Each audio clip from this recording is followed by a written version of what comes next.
What's up, world? Let me tell you about this beard growth oil I got from 12 tribes on Earth. 8 ounces of oily goodness with a nozzle that prevents sprays and spills, and soft ingredients that make it perfect addition to anyone's morning routine.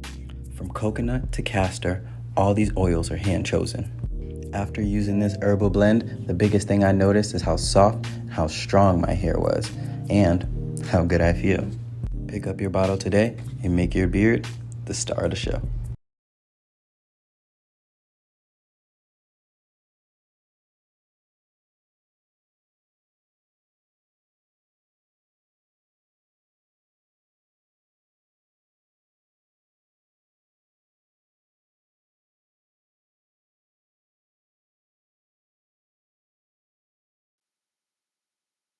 You know what? Candace Owens obviously is not as politically savvy as she thinks she is. And all she got to do is go back to Donald Trump's videos when he was on the campaign trail. Everything Donald Trump is doing right now, he said on the campaign trail. But Candace, whew, I got to pray harder for your downfall. But let's get to this. She is now turning on Donald Trump. And she is really not saying anything to my ability of what I'm listening to that Donald Trump did not already say he was going to do on the campaign trail. What is she thinking? And even if she did turn on Donald Trump, so what? She have fallen out so bad with the black community, there's no turning back. Okay? I will never accept anything from Candace Owens. She's been done years ago, as far as I'm concerned. But it's amazing how she's really trying hard to put herself out here. And I guess she think we should care. I don't care. I don't care. And see, she don't have her white supremacist comrades anymore from the Daily Wire and PragerU and Turning Point USA. See, they've all turned their backs on her and rejected her, just like we saw coming 50 miles away. We knew Candace Owens would get to this point one day where they didn't want anything more to do with her. But see, I guess this is what happens when you sell your soul to the devil for money. So let's get into what she said. I'm going to play this video and I'll be right back with the rest of my commentary.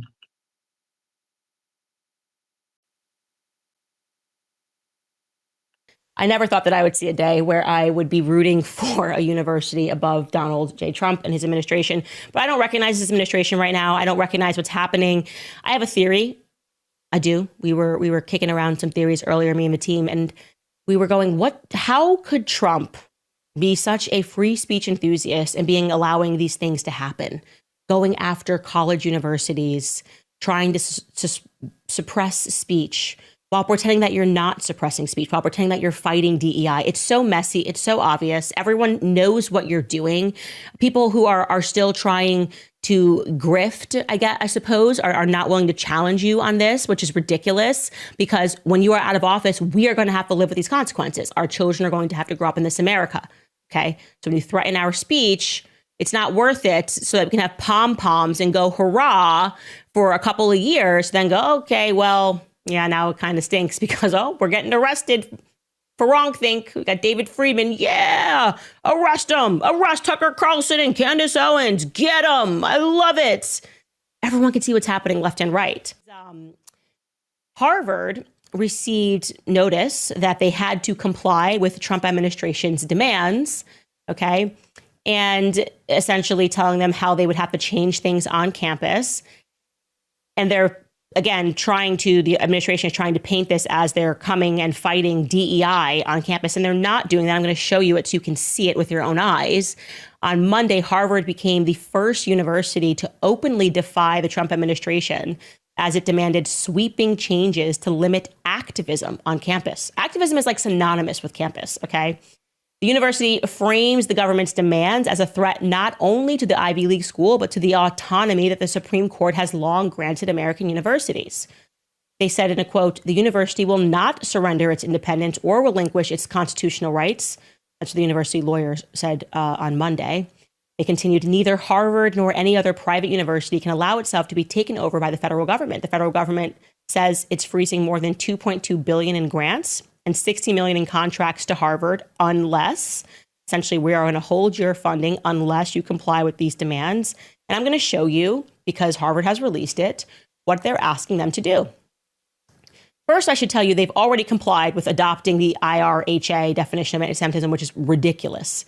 But so how you have to read this is everywhere, and Skylar, if you don't mind making that a little bigger for me, everywhere that you see the word anti-Semitism, you have to ask yourself what the definition, the new definition of anti-Semitism is, because now we're at critique of Israel, the foreign state, essentially.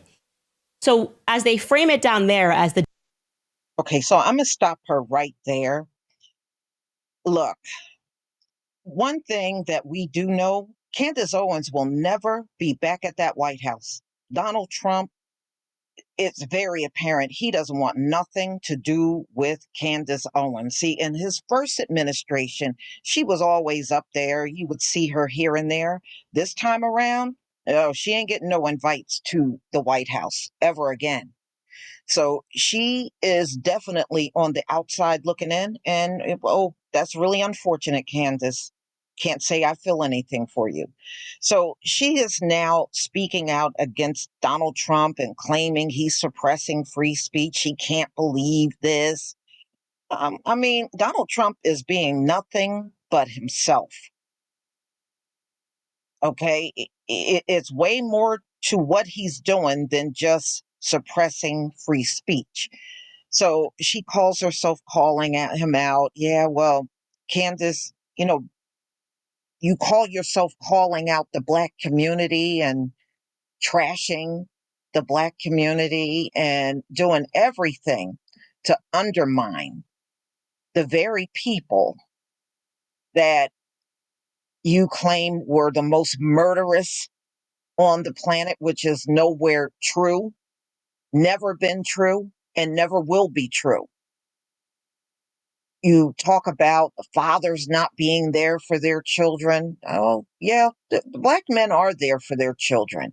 And it just proves that you are willing to accept money and spew out all kinds of propaganda, harmful propaganda, you know?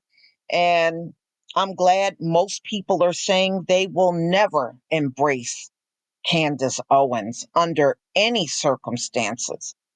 But we all seen how Candace fell. She didn't fall from talking bad about the Black community.